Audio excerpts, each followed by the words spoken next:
नरं चैव नरोत्तमं देवीं सरस्वतीं व्यासं ततो जयम् उदीरये। नारायणं नमस्कृत्य नरं चैव नरोत्तमं देवीं सरस्वतीं व्यासं ततो जयम् उदीरये। नारायणं नमस्कृत्य नरं चैव नरोत्तमं देवीं सरस्वतीं व्यासं ततो जयम् उदीरये। రథాన్ని ఉచిత మార్గంలో నడిపించండి మాధవ. నారాయణం నమస్కృత్య నరం చైవ నరోత్తమం దేవీం సరస్వతీం వ్యాసం తతో జయం ఉదీరయే. నేనేమి తెలుసుకుంటే నా దౌర్బల్యాన్ని వదిలిపెట్టగలనో చెప్పండి.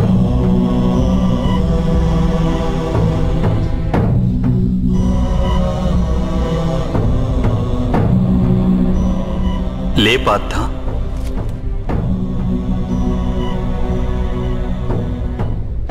శ్రద్ధగా విను. జీవిత రహస్యాన్ని తెలుసుకో. లోకం యొక్క వాస్తవిక రూపాన్ని అర్థం చేసుకో. గంగా ప్రవాహంలో పిడికిలిని ముంచి వెలికి తీసినచో నీకు ఏదీ ప్రాప్తించదు. కానీ అరచేతులతో దోసిలి పట్టి గంగా ప్రవాహంలో ముంచితే ఆ గంగా జలంతో నీ జీవితం పావనమవుతుంది. పరబ్రహ్మం విభాజన చెంది పురుషుడు ప్రకృతి ఉద్భవించాయి. అప్పుడు పురుషుడు అంటే పరమాత్ముని అంశ ఆత్మగా మారి ప్రకృతిలోని ప్రతి వస్తువులోనూ నివసించడం జరిగింది. ఆ ఆత్మను మోహం, అంధకారం ఆవరించాయి పార్థ. ఆ మోహ నిద్ర నుండి జాగృతమై తనని తాను పరమాత్ముని అంశగా తెలుసుకోవడమే ఆత్మ యొక్క కర్తవ్యం, ఉద్దేశ్యం. అదే జీవన కార్యం. కాని మాధవ, ఒకవేళ ప్రతి ఆత్మ పరమాత్మ అంశ అయితే మరి ఉన్నతి అధోగతి స్వయంగా పరమాత్మే చేస్తున్నాడా? బురదలో పడిన రత్నం ఏ విధంగా ప్రకాశించదో అదే విధంగా ప్రకృతిలోని 24 పదార్థాల నుండి వేరైన ఆత్మ అది ఒక పరమాత్మ అంశే అనే సత్యాన్ని విస్మరిస్తుంది. ఆత్మలు ఎక్కువ శాతం తమ దేహాన్నే సర్వస్వంగా భావిస్తాయి. తాము దేహానికి భిన్నమని అవి తెలుసుకోలేకపోతాయి. శరీరానికి కలిగే సుఖం, దుఃఖం, రుచి, వాసన ఇత్యాది అనుభవాలను అవి తమ అనుభవాలని భావిస్తుంటాయి. అసలు మార్పు కోసం ప్రయత్నం కూడా చేయవు.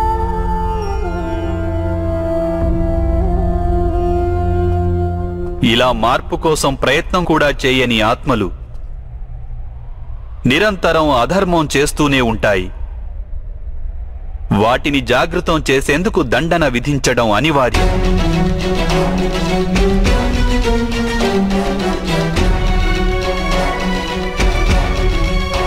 నీవు ఈ తెలుసుకో పార్థ, నీవు శరీరానివి కాదు, కేవలం ఒక ఆత్మవు.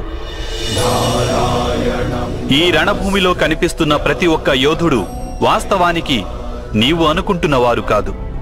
కొంతకాలం పాటు వీరందరూ ఈ శరీరాలలో వాసం చేస్తున్నవారు. వీరి శరీరాలు మరణిస్తాయి, కానీ వీరందరూ అమరులు.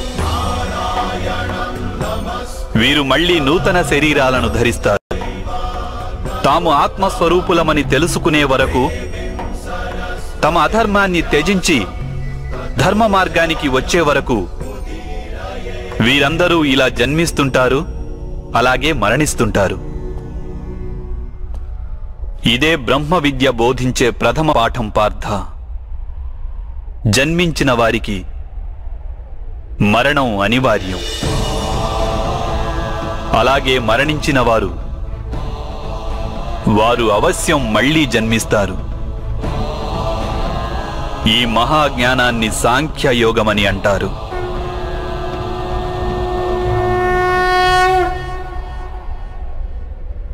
ధర్మం అధర్మం అంటే ఏమిటి మాధవ?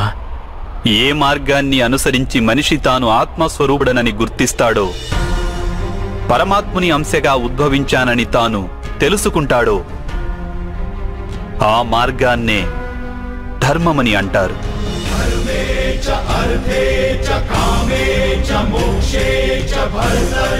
ఎప్పుడు మనిషి తనను తాను పరమాత్మ స్వరూపునిగా అర్థం చేసుకుంటాడో అప్పుడు సృష్టియే పరమాత్మయని, పరమాత్మయే సృష్టి అని వానికి అనుభవగతం కాగలదు.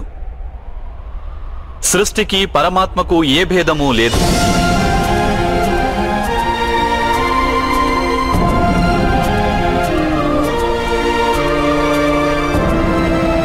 ఏ మనిషైతే ఇది తెలుసుకుంటాడో వాడు ఇతర మనుషులు, ప్రాణుల పట్ల నిర్దయ కాఠిన్యం వహించడు. వానికి ఇది తెలుసు, జిహ్వను ఖండిస్తే బాధ కేవలం జిహ్వకే ఉండదు, దాని అనుభూతి శరీరమంతటికీ ఉంటుంది. అదేవిధంగా ఒక మనిషికి బాధ కలిగితే సమస్త లోకము ఆ బాధను అనుభవించి తీరుతుంది. ఈ లోకంలో ఏ ఒక్క మనిషి బాధను అనుభవిస్తున్నా ఈ ప్రపంచంలో ఏ ఒక్కరూ సంపూర్ణ సుఖాన్ని అనుభవించలేరు. కరుణతో నిండిన మనస్సు ఏ కార్యమైతే చేయాలనుకుంటుందో దానినే ధర్మమంటారు. అంటే అధర్మం అనేది అజ్ఞానానికి మారుపేరా? అయితే మరి అజ్ఞానుల పట్ల దయ చూపడం అవసరం కదా? దండించడంలో అర్థం ఏమిటి?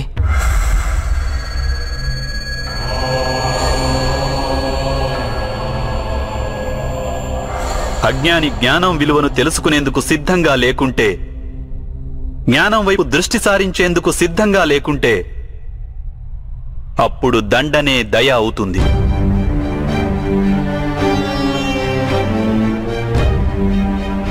వాని పట్లనే కాదు, ఇతరుల పట్ల కూడా అవుతుంది.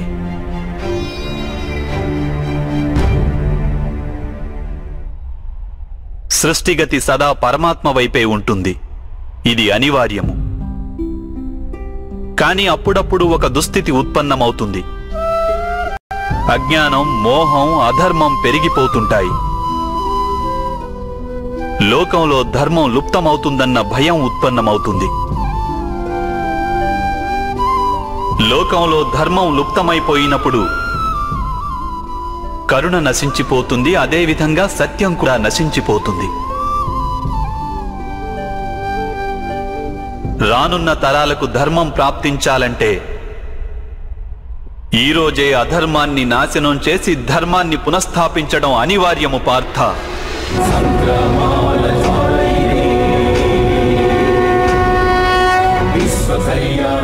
ఈ పరిస్థితి అటువంటిదే పార్థ.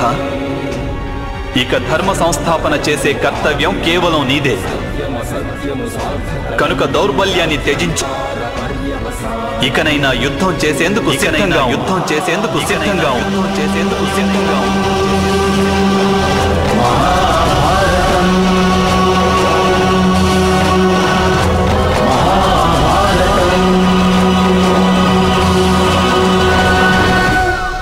మరి నా చేతులలో హత్యలు జరుగుతాయి మాధవ.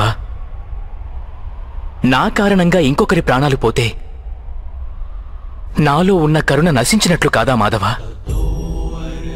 అయినా ఒకవేళ ధర్మానికి ఆధారం కరుణ అయితే మరి నా ఆత్మకు కర్మబంధం ఏర్పడదా?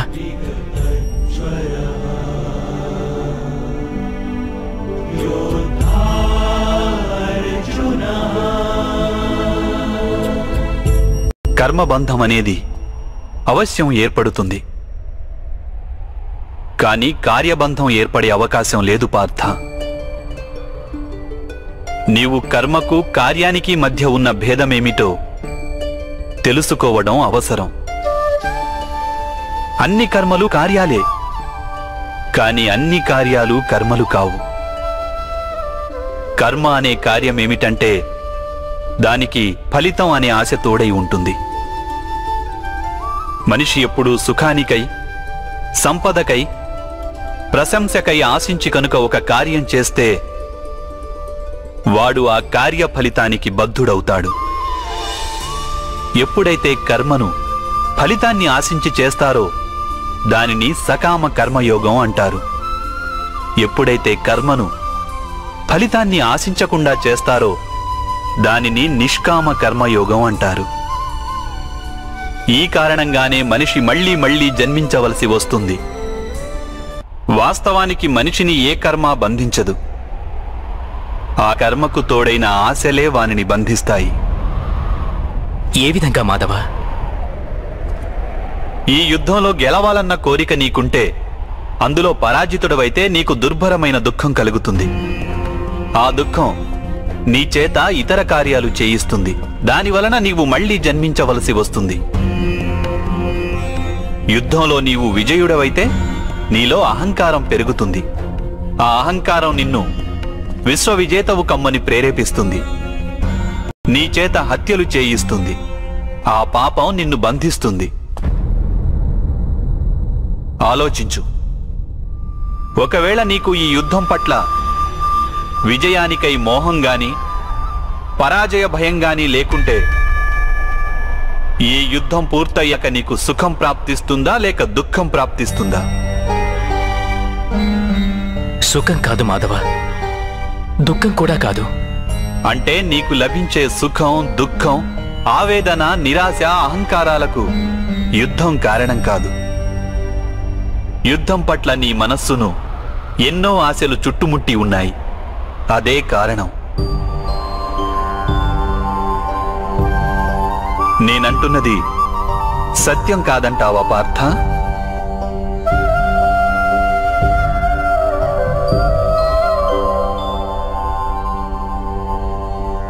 సుఖ దుఃఖే సమే కృత్వా లాభాలాభౌ జయాజయౌ తతో యుద్ధాయ యుజ్యస్వ నైవం పాప మవాప్స్యసి. అంటే సుఖ దుఃఖాలను సమానంగా భావించి లాభం, హాని, జయాపజయాల గురించి ఆలోచించకుండా నీవు యుద్ధం చేస్తే కౌంతేయ, నీవప్పుడు పాపంలో భాగస్థుడవు కాబోవు. దీనినే కర్మయోగం అంటారు. కాని మాధవ, ఒకవేళ కార్యబంధం నిశ్చితమైతే లౌకిక జీవితాన్ని విడిచి సన్యాసం తీసుకోవడం ఉచితం కాదా? ఈ ఆలోచన పర్యవసానంగానే ఈ రోజున యుద్ధం జరుగుతోంది పార్థ.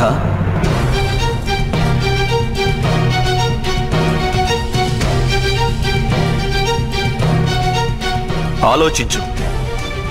ఎప్పుడైతే సత్వగుణం కలిగి ధర్మాన్ని తెలుసుకున్న వారు కర్మలను త్యాగం చేస్తారో అప్పుడు అధర్మ మనస్కులైన వారే ఈ లోకంలో రాజ్యం చేస్తారు.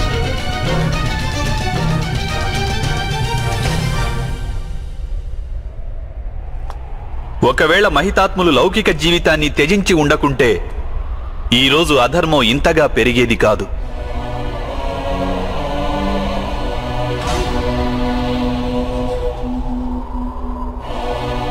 అలాగే మీ పితృదేవులు ఆనాడు సన్యసించి ఉండకుంటే ఈరోజు బావ యుధిష్ఠిరుడు సుఖంగా రాజ్యం చేస్తుండేవాడు.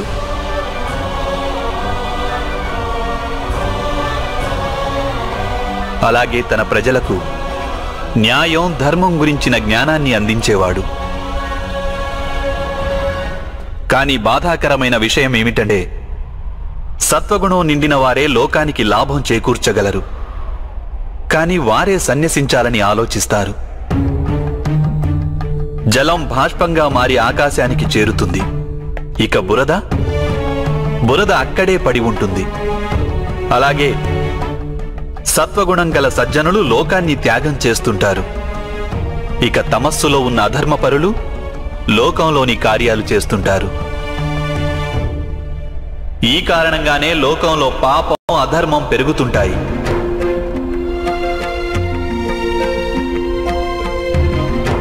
కానీ కర్మయోగి విచిత్ర స్థితి నుండి యావత్ లోకానికి రక్షణనిస్తుంటాడు. కర్మయోగి కర్మ ఫలితాన్ని త్యాగం చేస్తాడు, కాని కర్మలను త్యాగం చేయడు. వాడు ఈ లోకంలోనే ఉంటాడు. సన్యాసి మాదిరిగా అన్ని కార్యాలను చేస్తుంటాడు, కాని వానిలో ఆపేక్ష ఉండదు. కర్మయోగికి తన సంతానం నుండి, స్వజనుల నుండి, తన ప్రజల నుండి ఎటువంటి ఆపేక్ష గాని ఆశ గాని ఉండవు. స్వయంగా ఒక సన్యాసిగా అనుభూతి చెందుతాడు, కాని సమాజానికి సంసారి మాదిరిగా లాభం చేకూరుస్తాడు. మనిషి తన సంతానం సుఖంగా ఉండాలని శ్రమపడతాడు మాధవ.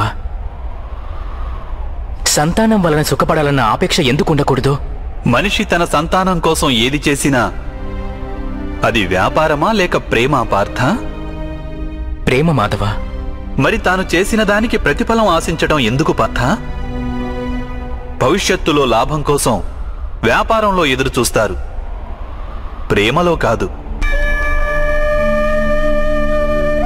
ఏ మనిషి అయితే తన సంతానం యొక్క ప్రవర్తనను తీర్చిదిద్ది సన్మార్గంలో నడుపుతాడో, తన సంతానానికి ప్రేమ, ధర్మ సంస్కారాలను నేర్పుతాడో, అతని సంతానం కూడా ఆ మనిషికి ప్రేమ, సంరక్షణను తప్పక అందిస్తారు. సంతానం చూపే ప్రేమ, ఆత్మీయుల ప్రవర్తన, వారు చేసే కర్మలు పార్థ. ఒకరికి మరొకరి కర్మలపై ఎటువంటి అధికారము ఉండదని తెలుసుకో. వారి నుండి ఏదైనా ఆశించి ఆపేక్షించి ప్రయోజనమేమిటి? దీనిని నీవు దీర్ఘంగా ఆలోచించి చూస్తే వెంటనే అర్థమయ్యేదేమిటంటే, జీవితంలో ఎవరైనా సరే ఏ విషయం గురించైనా సరే ఆశలు ఆపేక్షలు పెంచుకోవడం అనివార్యం కాదు. యావత్ సృష్టిలోనే పరమాత్ముడున్నాడు. మనిషి స్వయాన ఆ పరమాత్ముని అంశ. అప్పుడు లోకంలోని అన్ని పనులు ఆ పరమాత్ముడివే. స్వయంగా మనిషి అన్నవాడు ఏదీ చెయ్యలేడు. ఇదే కర్మయోగ మూల సిద్ధాంతం పార్థ.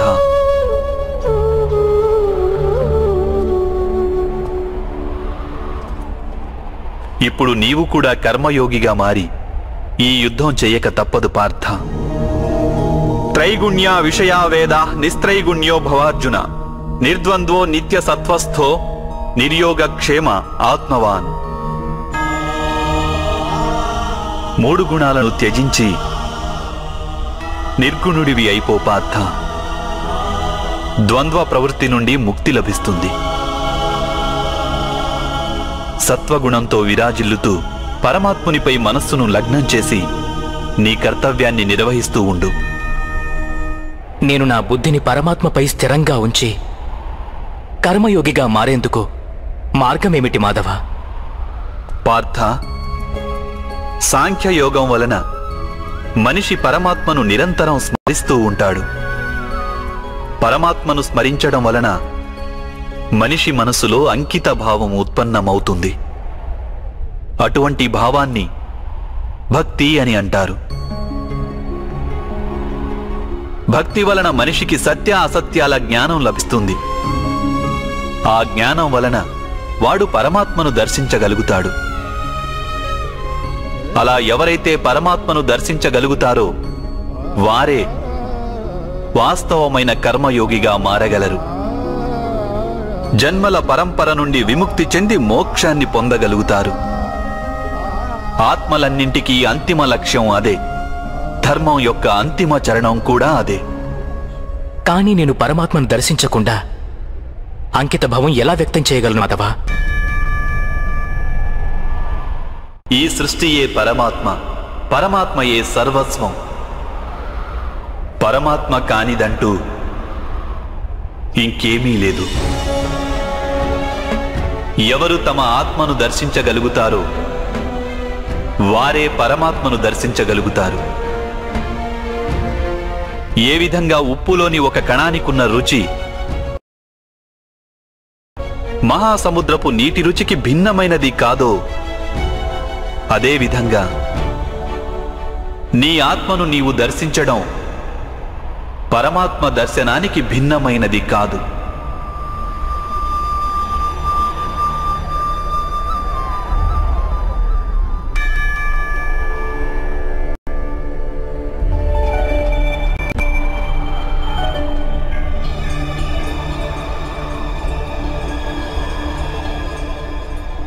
అంటే మాధవ, మీరేనా పరమాత్మ?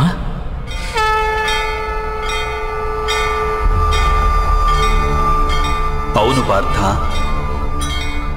నేను పరమాత్మను. నీవు కూడా పరమాత్మవే పార్థ. కానీ నీవు ఇప్పటికీ జాగృతం కాలేదు. నేను ఈ రహస్యాన్ని తెలుసుకున్నాను.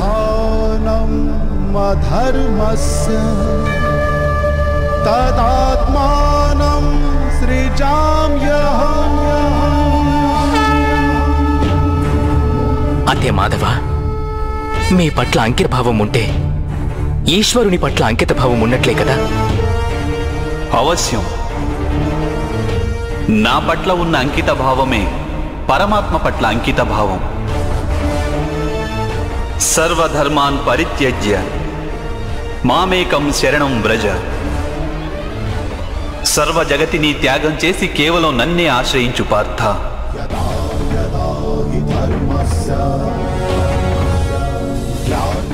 ఈ సకల లోకాన్ని నేనే. నేను ఈ లోకంలోని ప్రతి ఒక్క అణువును. నేనే సూర్యుడిని, నేనే చంద్రుడిని. ఈ నక్షత్రాలన్నీ నేనే, ఈ విశ్వంలోని గ్రహాలన్నీ నేనే. నేను సూర్యుని కంటే ముందు నుండి ఉన్నవాడిని. అలాగే ఒక మొక్కపై తొడిగిన మొగ్గ కన్నా నవ్యుడను నేను. ఈ మానవులందరూ నేనే. నేనే స్వర్గాన్ని నరకాన్ని ధారణ చేస్తున్న శక్తిని. నేనే దుర్యోధనుణ్ణి.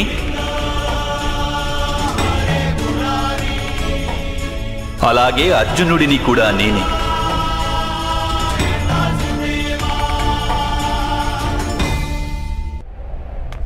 అది ఎలా సంభవం మాధవ? మీరు జన్మించటం పెద్దలు అనేకులు తమ జీవితకాలంలో చూశారు. మేము నవమాసాలు మోసి మీకు జన్మనిచ్చిన మీ మాత జీవించే ఉన్నారు. మీరు పురాతనులు, నాశనం లేనివారు ఎలా అవుతారు? నీవు శరీరాన్ని చూస్తున్నావు, కానీ నేను ఆత్మ గురించి మాట్లాడుతున్నాను. నేను అనేక జన్మలెత్తాను పార్థ. నేను అనేక అవతారాలను ధరించాను. ఎన్నో శరీరాలతో జన్మించాను నేను. అలాగే ఈ మట్టిలో కలిసిపోయాను.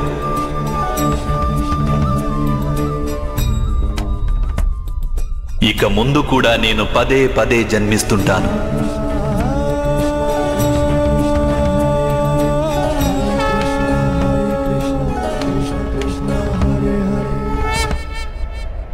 యదా యదా హి ధర్మస్య గ్లానిర్భవతి భారతః అభ్యుత్థానమధర్మస్య తదాత్మానం సృజామ్యం. పరిత్రాణాయ సాధూనాం వినాశాయ చ దుష్కృతాం ధర్మ సంస్థాపనార్థాయ సంభవామి యుగే యుగే.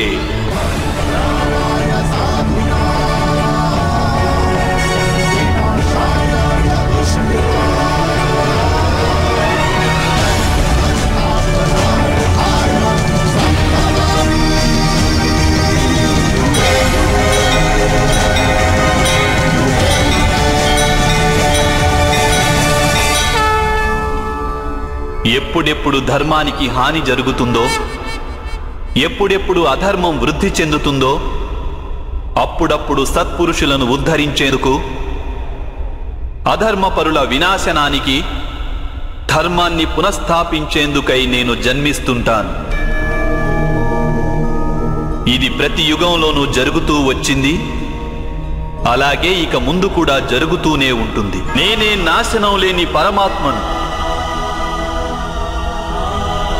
నేనే మత్స్యావతారాన్ని, నేనే వామనావతారాన్ని,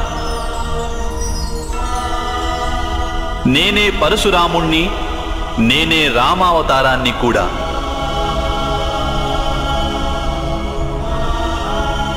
నేనే బ్రహ్మ విష్ణు మహేశ్వరులను, నేనే సరస్వతి లక్ష్మి పార్వతిని కూడా.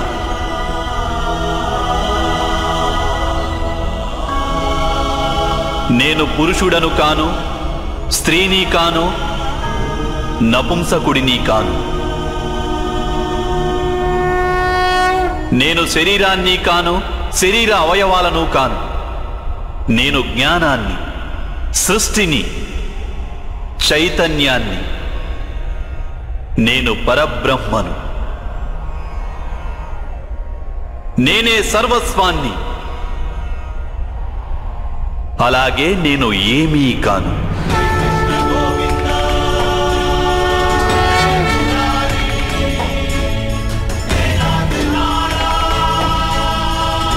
ఈ విధంగా ప్రతి యుగంలోనూ జరిగింది.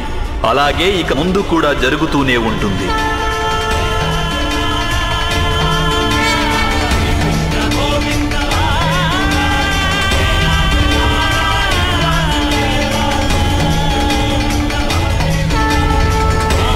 ఎప్పుడు నీవు ఆత్మజ్ఞానాన్ని పొందుతావో పార్థ, అప్పుడే నీవు నాలో ఐక్యం కాగలవు. స్వయంగా నీవు కూడా నా మాదిరిగా నిన్ను నీవు పరమాత్మ స్వరూపంగా గుర్తించగలవు. కానీ నీవు ఆ పదాన్ని చేరుకునేందుకు నా పట్ల సంపూర్ణ అంకిత భావం అనివార్యం కావాలి. అంకిత భావం అంటే ఏమిటి మాధవ? అంకిత భావం అనేది ఒక మానసిక స్థితి పేరు. అప్పుడు మనిషి తన సంకల్పాలన్నింటినీ త్యాగం చేస్తాడు. స్వయంగా ఏ విధమైన నిర్ణయాన్ని గాని లేక ప్రతిజ్ఞని కాని తీసుకోడు. ఏ విధమైన పనులు వానికి నిర్దేశించారో ఆ విధమైన పనులే చేస్తుంటాడు. వాస్తవానికి అంకిత భావానికి అర్థమేమిటంటే తమను తాము, తమ మనస్సును, బుద్ధిని, జ్ఞానాన్ని, ఇచ్ఛలను, ఆశలను, మనసులోని భావనలను, తమ సర్వస్వాన్ని ఇంకొకరికి అర్పించడమే. ఇటువంటి అంకిత భావాన్ని భక్తి అని అంటారు. భక్తితో కొలవడం అంటే ఏమిటి మాధవ? అంకిత భావమే భక్తి కాదా? కాదు పార్థ, అంకిత భావం భక్తిలో మొదటి అడుగు మాత్రమే. వాస్తవానికి భక్తి అనేది ఒక కార్యం వంటిది కాదు. అది ఒక మనస్థితిని సూచిస్తుంది. నిత్య జీవితంలో మనిషి జపతపాలు, యజ్ఞయాగాలు, యమనియమాలు, యోగం, స్వాధ్యాయం అనే మాధ్యమాలతో తన అంతరంగాన్ని శుద్ధి చేసుకుని పరమాత్మ పట్ల అంకిత భావంతో ఉండాలి. మనిషి తాను చేసే పనులను, తన కర్మల ఫలితాన్ని, జీవితంలోని ఉచ్ఛ్వాస నిశ్వాసాలను పరమాత్మకు సమర్పిస్తూ ఉండాలి.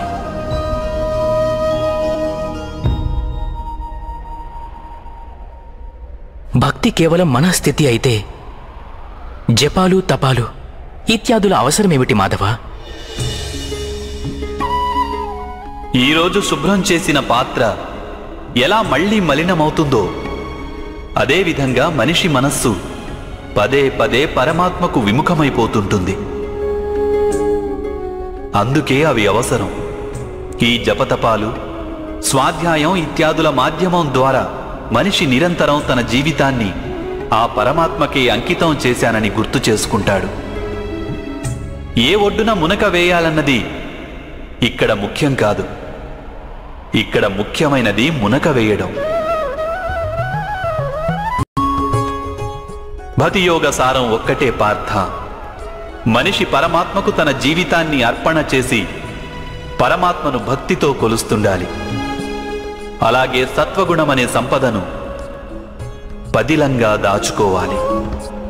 సత్వగుణ సంపద అని దేనిని అంటారు మాధవ? అహింస, సత్యం, క్రోధస్త్యాగ, శాంతి, పైశునం,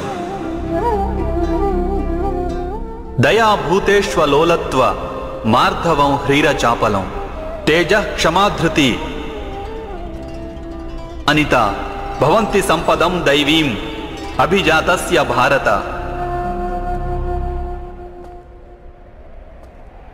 అకారణంగా సదా స్వార్థం కోసం హింసను చేయడం అధర్మం పార్థ. వాస్తవానికి అహింసయే పరమధర్మము. అహింసతో పాటు సత్యం, క్రోధం వహించకుండడం, త్యాగం, మనశ్శాంతి, నిందించకుండడం, దయాభావం, సుఖానికి ఆకర్షితుడు కాకుండడం, అకారణంగా ఏ కార్యము చేయకుండడం, తేజం, క్షమ, ధైర్యం, శరీర శుభ్రత, ధర్మానికి ద్రోహం చేయకుండడం, అహంకారం లేకుండా ఉండడం, ఈ గుణాలన్నింటినీ సత్వగుణ సంపద లేక దైవీక సంపదలని అంటారు. వీటి వలననే మనిషి పరమాత్మను అంటే నన్ను భక్తితో కొలుస్తాడు, తన జీవిత కర్తవ్యాన్ని నిర్వహిస్తాడు, ధర్మ సంస్థాపన చేయగలడు, అలాగే కర్మఫలానికై ఆశను త్యాగం చేసి జీవిస్తాడు. వానికి నేను నిస్సందేహంగా ఈ జన్మలో ఆనందాన్ని అందిస్తాను, మరణించిన పిమ్మట వానిని నాలో ఐక్యం చేసుకుంటాను. మీ వాస్తవ స్వరూపాన్ని నాకు దర్శించాలని ఉంది మాధవ. తమరి శక్తి, జ్ఞానం, తేజం, ఐశ్వర్యంతో కూడిన పరమాత్మ స్వరూపాన్ని ప్రత్యక్షంగా దర్శించాలని ఉంది మాధవ. ఆద్యంతాలు లేని మీ స్వరూపాన్ని నాకు దర్శనమివ్వండి మాధవ. నా మనస్సులోని సందేహాలన్నింటినీ తొలగించండి.